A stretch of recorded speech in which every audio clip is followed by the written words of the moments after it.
তো আজকের লাঞ্চে কি আছে চলো দেখিয়ে দিই। সব থেকে প্রথমে ভাত, গরম গরম ভাত,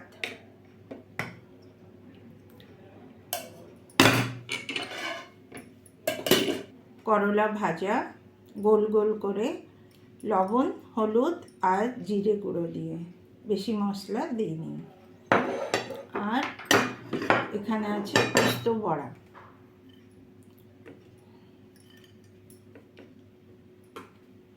আর এখানে করেছি বেগুন আলু দিয়ে ইলিশ মাছের ঝোল।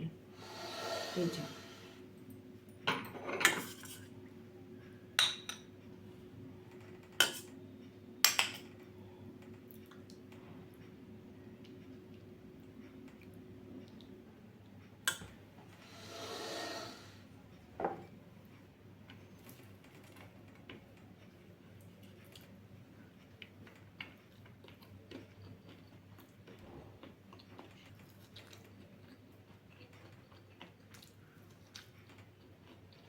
পোস্ত বড়াটা এত দারুণ হয়েছে, একদম কথা বলা যাবে না। তো খেয়ে নিন, আবার দেখা হচ্ছে কালকে।